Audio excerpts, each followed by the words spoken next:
안녕하세요. 시사M 지금 우리는 임세혁입니다. 안녕하세요. 여러분의 사랑스러운 MC 손종학입니다. 네. 자, 그리고 또 사랑스러운 우리 또 기자시죠? 네. 강은선 기자 함께 하겠습니다. 안녕하세요. 네, 안녕하세요. 안녕하세요. 세계일보 강은선입니다. 네. 자, 오늘은 2024학년도 이제 대학 수학능력 시험이 치러진 날인데요. 공교육에서 다루지 않는 초고난도의 킬러 문항을 배제하기로 발표한 이후에 치러진 첫 수능이었죠? 그렇습니다. 네. 수능을 불과 150여일 앞둔 시점에서 킬러 문항 배제라는 정부 방침이 나오면서 수험생들에게도 큰 혼란을 끼치지 않을까 하는 생각이 드는데요. 올해 수능 어땠을까요? 올해 킬러 문항이 배제되면서 변별력 확보를 위해 전반적으로 좀 어려웠다는 평가가 나옵니다. 아무쪼록 그동안 우리 수험생들 수고 많으셨고요. 무엇보다도 학부모들도 고생 많이 하셨습니다. 각자 원하는 좋은 결과 있기를 바라보겠습니다. 네. 자, 그리고 이제 5년 동안 국고 1,000억 원을 지원받는 글로컬 대학 공모 사업에서 대전, 세종, 충남 지역 대학들이 모두 탈락했다는 아쉬운 소식이 있었죠? 네, 그렇습니다. 그 충남대와 모건대, 배재대, 그리고 한밭대는 지난 6월 예비 지정에서 모두 탈락을 했는데요. 이제 그 와중에 충남 아산의 순천향대학교는 15개 예비 지정에는 들었는데 10곳을 이제 추리는 그 최종 그 사업에서는 떨어져서 아쉬움이 큰 것 같습니다. 네. 좀 그렇습니다. 강원도만 하더라도 2곳, 네. 경상북도도 2곳이 됐는데 우리 대전, 세종, 충남은 한 군데도 없습니다. 너무나 안타깝고요. 그래서 실은 지역 소외라는 말까지 나돌 정도가 된 것 같습니다. 네. 내후년에도 20여 곳에 대학을 추가로 선정한다고 하니 철저히 준비해서 다음엔 좋은 소식 올려줬으면 좋겠습니다. 네, 그럼 계속해서 주요 이슈를 하나하나 알아보겠습니다. 강 기자님, 첫 번째 이슈는 무엇인가요? 네, 대전 도시철도 2호선 수소 트램으로 달린다로 이제 잡아봤습니다.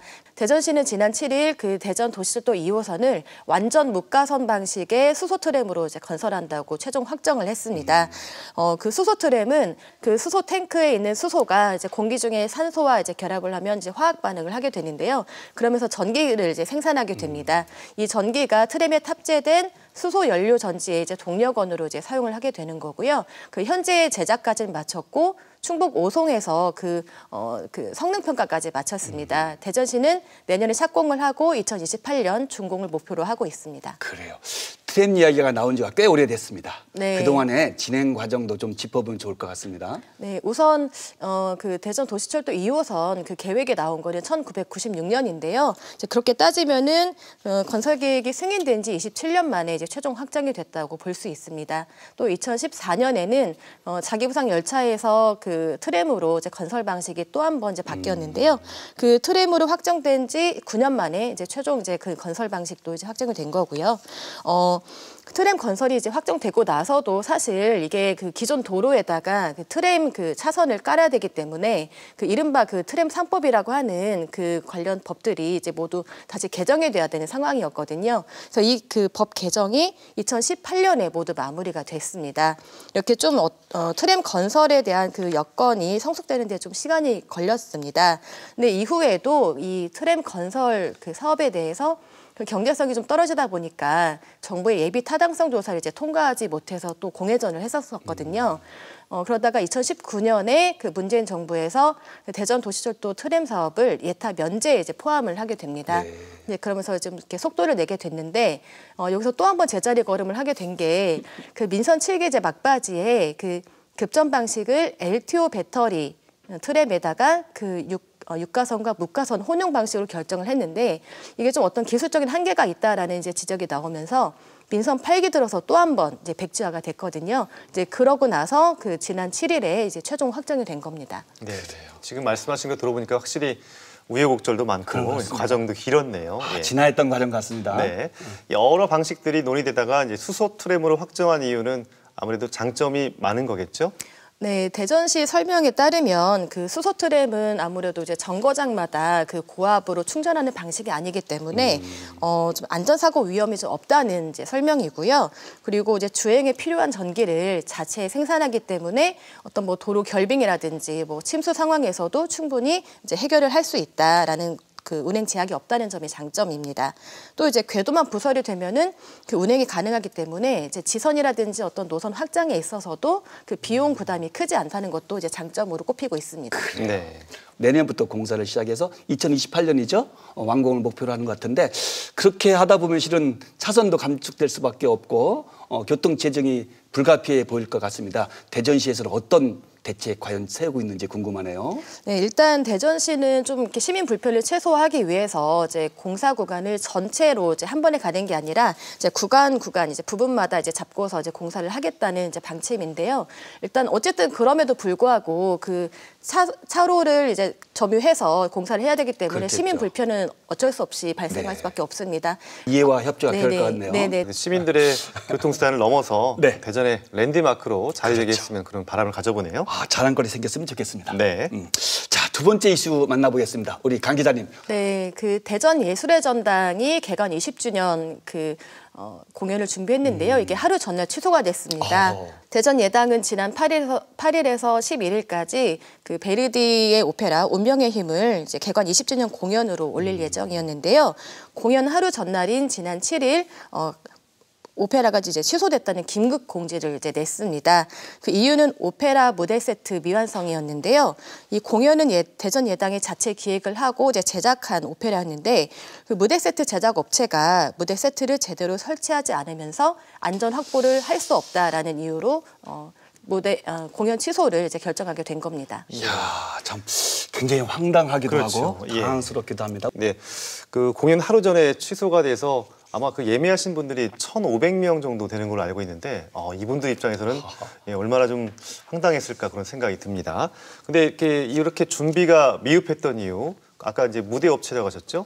이유가 어디에 있었을까요? 네, 일단 그 무대 제작 업체로 입찰을 한 업체가 그 무대 제작을 전문으로 하는 업체가 아니었고요. 그 조명 장치 제조 업체로 이제 비전문 업체였습니다. 근데 이런 과정이 어떻게 생겼냐, 왜 계약이 진행이 됐느냐라고 따져보면은 그 공연 무대 비용이 2천만 원 이상일 경우에는 그 공개 입찰 방식을 통해서 그 업체를 선정하게 돼 있는데요. 여기에서는 그 자격 조건만 맞으면 누구나 입찰에 응할 수 있고 또 그 낮은 가격을 이제 제시를 하면 그 업체가 1순위, 2순위로 이제 매겨져서 그 적격 심사에 들어가게 되거든요. 이런 부분에서 사실상 전문성이 없다고 하더라도 그 면밀히 좀 살펴볼 수 없는 이제 그런 맹점이 있었던 것 같습니다. 네. 그래요. 저도 굉장히 황당스럽네요. 네. 당황스럽기도 한데요. 비전문가가 보더라도 실은 오페라 무대 세트 제작 같은 것은 굉장한 전문성이 요구될 것 같은데 조달청을 통해서 그 공개 입찰 방식으로 이제 들어온 업체인데요. 일단 그 가장 낮은 가격을 제시한 그 업체가 이제 1순위, 2순위로 선정이 되는데 이런 과정에서 자격 요건만 맞으면 사실상 그 순위 결정에는 그 아무런 문제가 없습니다. 근데 그 이후에 이제 적격 심사를 하게 되는데 이번에 선정된 업체는 2순위 업체였거든요. 네. 일단 1순위 업체는 그 적격 심사에서 그 무대 제작 그 경력이 없는 게 이제 확인돼서 이제 탈락을 했고요. 2순위 업체 이제 적격 심사를 하는데 그 사업자 등록증에 그 무대 제작을 했다는 그 이력이 있었기 때문에 적격 심사를 했고 또 적격 심사의 그 자격 요건에도 그 부합하는 내용이 있었기 때문에 결국은 이 업체가 이제 선정이 된 거거든요. 네. 근데 하지만 이렇게 그 하다 보니까 면밀하게 그 전문성이 있는지를 사실 그 대전 예당 관계자라든지 공연 관계자들이 좀 따져보고 살펴봐야 되는데 그럴 수 있는 그 기회가 없었던 거죠. 여건이 네. 안 됐던 거고. 또 하나는 그 준비 기간이 좀 부족한 부분이 있었습니다. 그 공연은 11월 8일이었는데요. 이 업체가 공고가 난 거는 9월 16일이었고 또 최종 선정된 게 10월 10일이었어요. 그러니까 공연을 한 달도 채 안 남았을 때 이제 업체를 선정을 했기 때문에 그 무대 제작이라든지 납품이라든지 이런 부분에서 계속적으로 이제 확인을 해야 되는데 이제 그러지 못했던 부분이 있었고요. 근데 이번이 사실 그 개관 20주년 그 공연이었었는데 그 전에도 사실 이렇게 계속 짧은 시간 안에 공개 입찰로 해서 이제 업체를 선정하게 됐던 거예요. 네. 근데 사실상 이제 터질 만한 일이 좀 터졌다라는 어떤 그 공연 예술계에 좀 지적이 나오고 있는 상황입니다. 그렇죠. 20주년 기념 공연이었다면 사실 이렇게 2달 전에 공고를 낼 게 아니라 더 그러니까요. 3개월 전에 미리 공고를 냈어야 되고 아주 큰 행사가 됐을 또 것 수의계약의 또 단점을 극복하기 위해서 어느 정도 X 이상이면 이제 공개 입찰 조달청을 통해 하고 있는데 이게 워낙 가격으로만 거의 점수가 매겨지다 보니까 맞습니다. 이렇게 좀 전문적이고 좀 민감한 걸 요구하는 분야에서는 이 가격으로 결정되는 게 좀 아쉽습니다. 그렇습니다. 네. 이렇게 입찰하는 과정에서 여러 가지 문제점을 안고 있는데 잘 좀 개선돼서 앞으로 이런 일이 좀 재발되지 않았으면 하는 그런 바람이네요. 그렇습니다. 자, 이슈 브리핑 강은선 기자와 함께했습니다. 고맙습니다. 수고하셨습니다.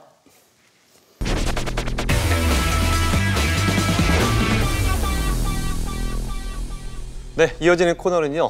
지역의 이슈에 대해서 우리 또 PD가 다각도로 들여다보는 네. PD가 간다 시간입니다. 그렇습니다. 얼마 전 학부모의 악성 민원으로 인해서 교사가 안타까운 선택을 하는 비극적인 상황이 있었고 그로 인해서 많은 분들이 분노도 했었고 실은 안타까움도 느꼈습니다. 네, 맞습니다. 교권에 대해서 다시 한번 이제 생각해보는 그런 시간이었는데요. 비단 그 악성 민원의 문제가 교단에서만 있는 일은 아니잖아요. 그렇습니다. 교단을 떠나서 네. 공공행정 영역, 특히 소방 같은 영역에 있어서는 많은 공무원들이 악성 민원으로 해서 시달리고 있습니다. 과연 현상이 어떤 것인지 그리고 얼마나 심각한지 화면으로 만나보도록 하겠습니다. 예, 대전 119입니다.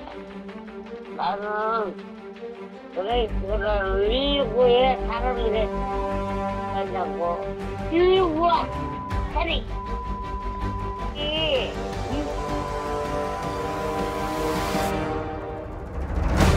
기분 나쁜 욕설 전화부터 무차별 폭언 폭행까지 아무 이유 없는 시민들의 행동에 정작 구급대원들의 안전은 외면받고 있습니다. 몸과 마음에 멍이 들고 구급대원의 사명감마저 무너뜨리는 악성 민원. 그 이유는 무엇일까요? 119 구급대원을 폭행한 환자가 소방당국에 긴급 체포돼 구속됐습니다. 들것에 실려온 남성이 구급대원의 뺨을 때립니다. 다른 병원으로 옮겨야 한다는 말에 화를 참지 못한 건데요.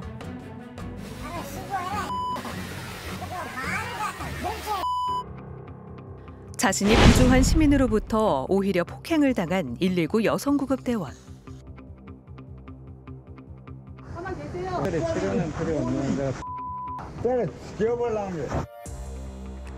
이후 구토와 어지럼증 증세를 보이다 끝내 숨지는 사건도 발생했습니다.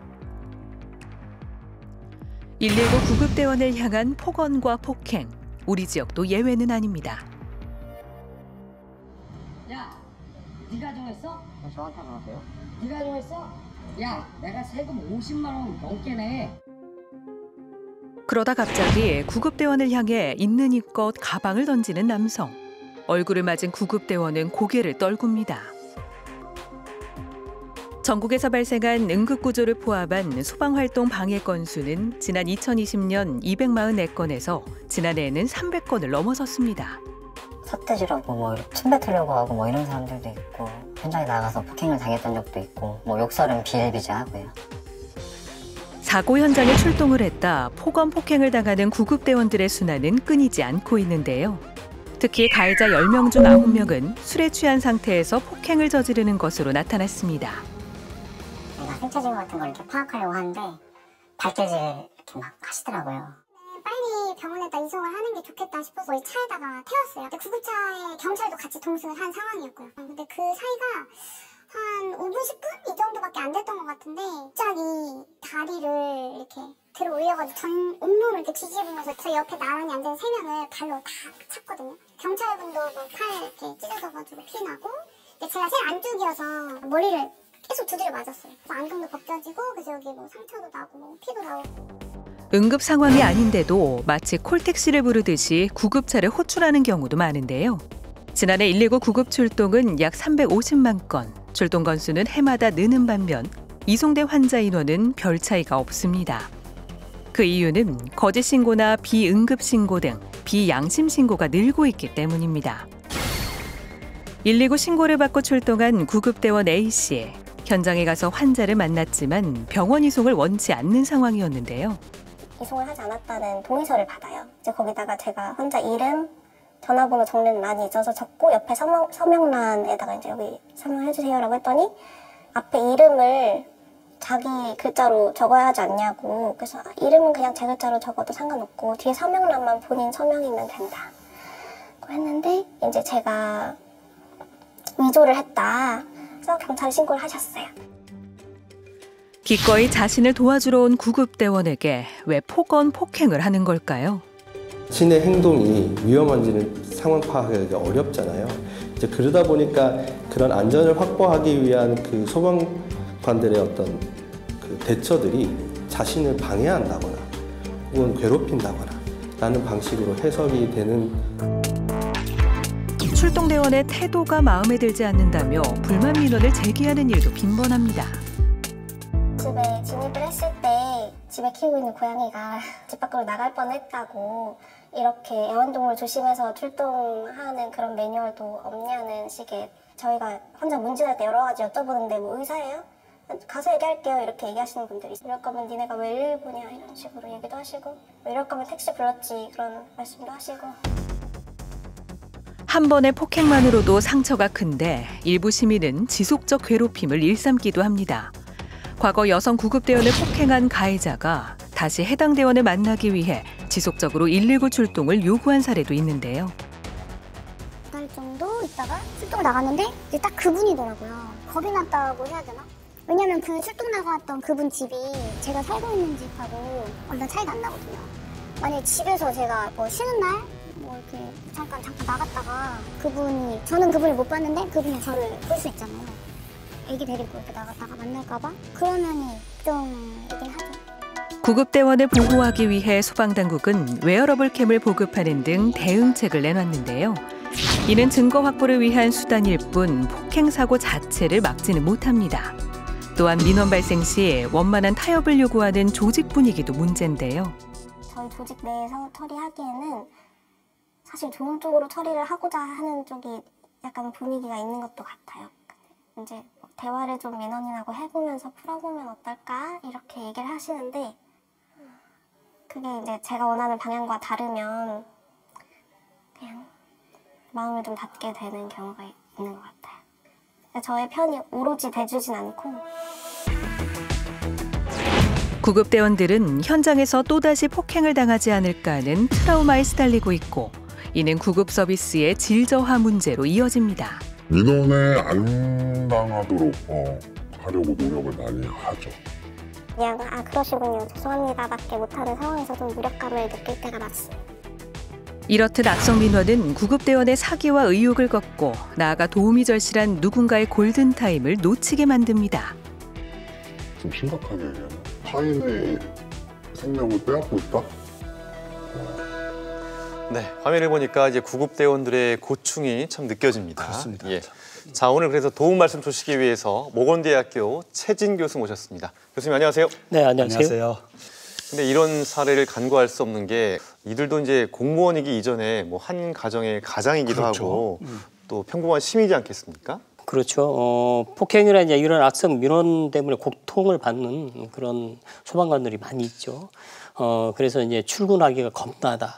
현장에 또 출동하기가 겁나다. 이런 직원들이 있고요. 대부분 또 휴직하는 소방관들이 있거든요. 네. 그래서 휴직하는 소방관들 때문에 또 남아있는 또 직원들은 고스란히 그 업무를 떠안게 되거든요. 그래서 전체적으로 볼 때 이제 소방의 질적 서비스가 저하되는 네. 이런 측면도 볼 수가 있습니다. 그래요. 실은 악성 민원으로 인해서 실제 피해를 보는 것은 우리 시민들일 수도 있잖아요. 네, 그렇지. 담당 공무원이 거기에 집중할 수 없게 되니까 어떻습니까? 네, 그렇죠. 대전에 이제 한 사례인데요. 80대 노인이 이제 넘어져서 119에 신고를 해서 출동을 했는데 구급대원이 현장에 가서 이제 평가를 해본 결과 고관절 골절이 의심이 됐어요. 네. 그래서 이제 종합병원 응급실로 이송을 하자라고 했는데 보호자가 환자가 평소 다니는 그런 정형외과로 가자고 해서 이런 실랑이를 벌였는데 3시간 동안이나 실랑이를 벌였어요. 그래서 구급차가 3시간 동안 대기하고 있었는데요. 이 상황에서 또 다른 응급 환자가 발생을 했을 때 119에 신고했으면 출동하지 못한 상황이 발생되죠. 맞습니다. 진짜 급한 사람이 네, 그래서 따라서 못 이제 받게 되죠. 네, 따라서 이제 시민들의 생명을 소중하게 생각한다면 이런 악성 민원들이 좀 근절돼야 되겠죠. 네.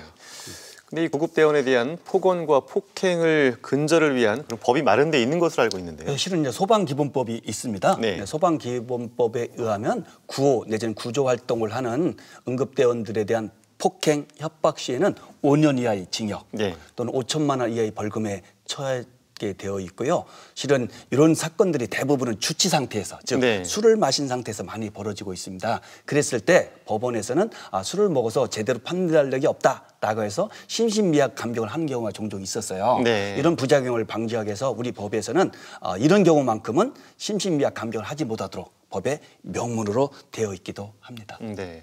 그럼에도 불구하고 계속 이런 게 끊이지 않는 것은 법은 마련돼 있지만 뭐 혹시 처벌이 엄청 미미한 거 아니겠습니까? 실은요. 네. 벌금형이 90%가 넘습니다. 문제가 있잖아요. 예. 이 부분에 대한 우리 모두의 인식이 제고되지 않을까 하는 생각을 해봅니다. 네. 그럼 이제 소방당국에서는 이제 폭언이나 폭행을 당하지 않기 위해서 어떻게 대처하고 있는지도 궁금합니다. 네, 그렇죠. 이제 소방청에서는 아까 화면에서도 이제 보시다시피 이제 웨어러블 캠이라고 해서 이제 구급대원의 이제 몸에다가 카메라를 장착을 해서 현장의 증거를 체증한다든지 또 자동 경고 신고 장치를 구급차에다 이제 부착을 해서 버튼만 누르면 경찰하고 또 그 구급차 운전원에게 바로 신고가 될 수 있도록 이렇게 이제 장치를 마련하고 있고요. 또 폭행에 시달리고 있는 구급대원 처우 개선을 위해서 소방안전교부세에 대한 개선도 좀 필요한데요. 이 정부가 이제 소방안전교부세를 75%를 소방 장비 개선에 쓰고 있거든요. 예. 그런데 앞으로는 이것을 지방 자체적으로 이제 비율을 조절을 하겠다라고 해요. 그래서 이제 소방의 75%가 확보가 되지 않으면 구급대원 처우 개선이라든지 또 근무 환경 개선 이런 데 쓰여지는 예산이 축소가 될 수 있어서 구급대원이 또 위험에 노출될 수 있는 그런 상황이라고 볼 수 있습니다. 그래요. 네. 이처럼 구급대원을 위한 여러 가지 제도적 장치가 마련되어 있지만 악성 민원은 여전한 것 같습니다. 또 다른 공공서비스 영역에서도 악성 민원으로 인한 고통이 계속되고 있습니다. 화면으로 한번 만나보시죠.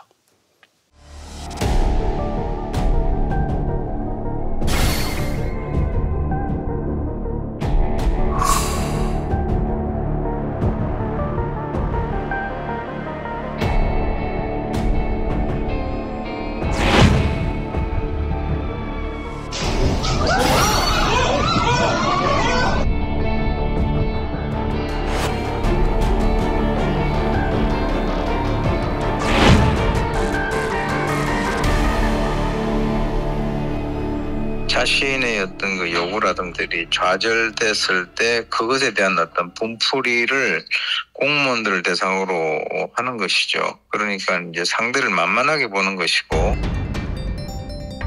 악성 민원은 지역을 가리지 않습니다. 대전시 서구의 행정복지센터, 민원인이 욕설을 퍼부으며 행패를 부립니다. 기초생활수급비가 적게 들어왔다는 이유에서였습니다. 충남 천안의 한 행정복지센터 민원실. 화가 난 민원인이 여권을 내던집니다. 떨어진 여권을 공무원이 주워 살피던 순간 갑자기 이 직원의 얼굴을 때렸습니다. 말씀드린 갑작스럽게 발생한 일에 대해서 향후에도 이런 일이 발생할까 봐 민원을 대하고 하는 데 있어서 많은 어려움이 있다. 정신적 충격이 있고 트라우마로 남았다. 이런 고통을 호소하고 있습니다. 욕설은 기본, 폭력도 불사하던 민원인들은 이제 흉기 난동을 서슴지 않습니다. 세종시 조치원읍의 한 행정복지센터에서 40대 남성이 공무원 등에게 흉기를 휘두르는 사건이 발생했습니다. 이 사건으로 공무원 2명이 다치고 사회복무요원이 폭행을 당하는 등 피해를 입었습니다. 50대 남성이 흉기를 들고 찾아와 행정복지센터를 공포에 몰아넣습니다. 해당 남성은 사진 없이 주민등록증 발급을 요청한 것으로 알려졌는데요. 실제로 공무원에 대한 불만 민원 건수도 점점 늘고 있습니다. 국민권익위원회에 따르면 지난해 국민신문고에 접수된 민원은 총 1,238만여 건으로 집계됐는데 정부 부처와 청지자체의 민원까지 더하면 공공부문 민원은 최소 2천만 건에 달할 것으로 보입니다. 친절, 봉사, 헌신의 상징으로 불리는 공무원. 헌법 제7조에 명시된 바와 같이 국민 전체의 봉사자인 공무원은 그럼 얼마나 친절해야 하는 것일까요?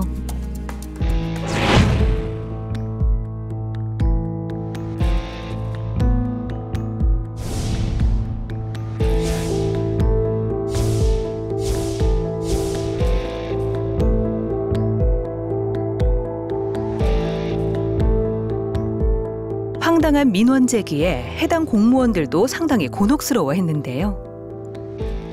황당하다. 이건 너무한 것 아닌가 이런 의견들이 사실은 많죠. 행정기관이라고 해서 주민들의 모든 요구를 100% 수용해야 한다 착각을 하시는 분들이 계신데 공공기관은 그야말로 이제 공익을 위한 기관이지 않습니까? 거기에 마땅한 매뉴얼이 있고 규율이 있는데 그걸 전부 이제 무시하고 할 수는 없겠죠. 수박 민원 사례처럼 공무원을 향한 민원인들의 요구도 각양각색입니다. 본인만 후원을 연결해달라. 저희가 이제 순서대로 돌아가면서 뭐 후원이 들어오거나 하면 연결하는데 본인이 가장 제일 어려우니까 나 먼저 해달라. 그러면서 이거 안 도와주면 뭐 자살하겠다 뭐 이런 발언을 하시는 분들도 있고요. 이제 일단 전화를 받으면 이제 욕부터 시작을 하세요. 그러니까 무슨 연아 막 이러면서 너희들이 내 세금 갖고 월급 받는 주제에 할 줄 아는 것도 없으면서 이따위로 일을 하느냐부터 해서 정말 심하게 욕을 많이 하셨거든요. 악성 민원은 최근 폭언 폭행의 형태에서 진화해 보다 지능적이고 교묘하게 변화하고 있습니다. 행정복지센터에서 민원 업무를 담당했던 C씨. 행정 절차로 인해 민원인과 마찰을 빚었지만 무혐의로 끝이 났는데요. 그러나 이후에도 해당 공무원을 지속적으로 따라다니며 또 다른 민원을 제기했습니다. 제가 다시 왔는데 또 찾아오시기 시작하시더라고요. 근데 한 1년에 한 20-30건 정도 그렇게 민원 신청서를 제출을 하시고 매일 찾아오셔가지고 한두 시간씩 언쟁을 하고 가니까 좀 어려웠던 적이 있었어요. 네. 아래 것들 대하듯이 이렇게 하신 분들이 있으세요. 안 되는 걸 가지고 어떻게 처리해달라 이런 식으로 이제 윽박지르시거나 뭐라고 하시거든요. 거기에다가 이제 뭐라고 하면은 감히 나한테 말대꾸를 해? 국민신문고에다가 민원을 넣겠다. 다양한 악성 민원은 공무원들의 정신 건강은 물론 일상생활에도 영향을 미쳐 그들의 소중한 삶을 파괴하기도 합니다. 이게 그런 게 반복이 되다 보면 가슴도 두근댈 때도 있고 심리적으로 위축 때가 있어요. 이제 이러려고 내가 이제 힘들게 공부해서 공무원이 된다 이런 자괴감이 들 때가 많이 있습니다. 그런 전화 하루에 몇 번씩 받고 나면 이게 손발이 좀 떨리면서 사람을 보는 것 자체가 싫어져요. 그런 욕을 들으면 인간적인 모욕감 때문에도 이게 자존감이 되게 많이 떨어진다고 할까요? 그러니까 사실은 그때 정말로 공무원을 그만둘 생각을 했었던 것 같아요. 많이. 이분들이 거의 타인들하고 대화를 나눌 수 없을 만큼 많이 무너진 상태로 상담실에 오셔서 말을 할 수가 없는 지경에 있게 되는 경우가 정말 많았습니다. 행정안전부에 따르면 2021년 악성 민원은 총 51,833건 발생했는데요. 2018년과 비교해 약 50% 증가한 수치입니다. 업무방해로 고발을 해도 현실적으로 처벌이 미약해 적극적인 대처도 어려운데요. 본인이나 가족들이 와서 좀 선처를 구한다든지 합의 요청을 하면은 또 이것도 거절하기 어려운 부분이 있어서 아무래도 초범, 합의 요건 이런 부분들이 그 양형에 영향을 미칠 수밖에 없는 것 같습니다. 악성 민원을 해결하지 못한 공무원은 인사고과 등에서 불이익을 받을 수 있기에 참고 견디는 경우가 많습니다. 현재 매뉴얼상 있는 부분을 각 기관에서 지키지 않아도 제재 사항이 없습니다. 악성 민원에 대한 고발이나 하는 부분을 기관과 기관장의 선의에 기대해야 하는 점이 가장 큰 맹점입니다. 이 상황이 개선되지 않을 것 같다라고 특히 저연차 공무원들이 희망을 잃고 퇴사하는 경우가 매우 지금 많습니다. 전국 공무원 노동조합에 따르면 2030 젊은 세대 공무원의 퇴사자는 2022년 11,067명으로 2018년과 비교하면 2배 가까이 늘었는데요. 또 악성 민원에 대한 자치단체의 대응도 미흡하다고 입을 모았습니다. 이에 정부는 공무원 보호조치 의무법령 시행을 통해 안전장비 설치, 안전요원 배치 등의 지원을 강화했는데요. 지난 4월 12일 조치원읍 민원인의 흉기난동 사건 발생으로 민원 담당 공무원은 폭언, 폭행 등으로부터 사전에 선제적으로 예방을 하고 안전한 근무 환경을 조성하기 위해서 배치한 것으로 알고 있습니다. 혹시라도 나쁜 분들이 오시게 되면은 그분이 제지할 수 있고 자기 업무를 대해서 자기가 완벽하게 처리할 수 있으니까 좋은 제도가 아닌가 이렇게 생각합니다. 네, 뭐 흉기까지 들고 들어오는 민원인 보니까 와, 아직도 저렇게 하는 분들이 계시구나. 정말. 예, 깜짝 놀라게 됩니다. 깜짝 놀랐습니다. 이 국회와 정부는 이제 지난해 민원인으로부터 공무원을 보호하는 민원 처리법과 또 민원 처리 시행령을 개정해서 민원 공무원에 대한 그 대응 보호 대책을 마련하지 않았을까요? 맞습니다. 실은 민원처리법 말씀하신 그러고 시행령에 주된 내용이 실제 현장에서 어떻게 공무원을 보호할 것인가라고 해서 녹음, 영상 녹화 이런 것들 그리고 안전요원 배치 같은 것들이 있었고요. 또 하나는 그 이후에 상당한 고통을 겪거든요. 정신적으로도. 네. 이분들을 치료해주고 상담해주는 것. 그리고 더 궁극적으로는 소송까지도 이어질 수가 있기 때문에 이때 네. 소송 지원 활동을 어떻게 지원해 줄 것인가 이런 내용들로서 민원처리법과 시행령이 개정이 됐습니다. 네, 과거보다는 상당히 이제 보완이 된 걸로 그렇습니다. 보이는데요. 네. 그럼에도 정작 공무원들은 실질적인 보호를 받지 못한다고 느낀다고 답을 했습니다. 어떻습니까, 교수님? 그렇죠. 이제 악성 민원이 반복적으로 제기되고 또 상급기관이나 또 국민신문고 이런 홈페이지에 이제 글을 올리게 되면 이 이제 글에 대한 또 대응하랴 여기에 대한 동향 보고하랴 이제 정신이 없죠. 네. 그래서 이제 악성 민원에 대해서 이제 마찰을 빚는 직원에 대해서는 또 죄인 취급하는 그런 분위기가 있습니다. 그리고 이제 민원을 제기하면 아무리 악성 민원이더라도 사유서를 또 제출을 해야 되는 이런 또 공무원 분위기가 있습니다. 그래서 이제 죄책감에 쌓이고 있고 또 이런 트라우마 때문에 또 공무원들이 고통을 겪는 그런 사례도 이제 많이 보고되고 있습니다. 네. 또 이제 가해를 또 준 그 시민이 뭐 누구의 아는 뭐 형님이고 뭐 친척의 누구고 이렇게 다 그런 관계 때문에 사실 실제로 고소 고발로 이어지는 경우가 많지 않다고 들었습니다. 그리고 이제 상황이 심각해 이제 고소 고발로 가더라도 실형을 받는 경우가 드물다고 그래요. 어떻습니까, 교수님? 거의 없는 것 같아요. 예. 아마도 이 부분도 앞서 말씀드린 바와 같이 사법 온정주의가 작용하지 않나 하는 생각도 해봅니다. 사법부를 포함해서 우리 모두가 공권력의 엄중함에 대해서 깊은 인식을 해야 되지 않을까 하는 생각도 해봅니다. 네, 기업들이 왜 그 악성 소비자, 악성 컨슈머에 이렇게 단호하게 대응하는 것처럼 이렇게 이런 민간인들에게도 좀 정부가 좀 지자체가 강하게 대응해야 되는 거 아니냐 이런 지적도 나오고 있습니다. 네, 이런 강하게 대처한 그런 사례가 있는데요. 경기도에서 있었습니다. 민원인이 이제 민원 현장에서 수차례 욕설과 밀치기까지 하고요. 또 국민신문고 이제 게시판에다가 근무 태도가 불량하다라고 해서 이 직원이 이제 관서장으로부터 주의 경고를 받은 그런 사례가 있어서 너무 억울해서 네. 이 직원이 민원인을 상대로 이제 소송을 제기해서 300만 원의 이제 위자료를 배상받은 그런 사례가 있습니다. 이 사례는 이제 악성 민원에 대해서 경종을 울리는 그런 사례로 볼 수 있는데요. 반복적인 악성 민원에 대해서 이제 제도적인 그런 장치들이 좀 마련돼야 되는데 악성 민원에 사전에 좀 개입을 해서 법률적으로 보호할 수 있는 이런 제도도 있어야 되고요. 또 법적으로 변호사들이 직접 옆에서 밀착해서 상담을 통해서 어떻게 대응해야 될지 이런 제도적인 장치들이 구체적으로 좀 마련돼야 한다고 볼 수 있습니다. 네. 사실 뭐 민원인들은 정보 공개 청구부터 국민신문고까지 본인들이 어떤 당한 일을 이렇게 청구할 수 있는 민원을 넣을 수 있는 방법이 여러 가지가 있잖아요. 그렇습니다. 그런데 이제 공무원들은 막상 이제 본인의 고충을 토로할 것이 마땅치가 않고 또 이런 불균형 때문에 그런 갑질이 나오지 않는가 그런 그렇습니다. 생각이 드는데요. 예. 향후에 이제 뭐 소방이든 또 민원을 처리하는 또 공무원 쪽인 간에 어떤 대책 마련이 필요해 보입니다. 어떻습니까? 그렇죠. 이제 악성 민원을 사전에 좀 조정할 수 있는 민원조정위원회 역할이 중요한데요.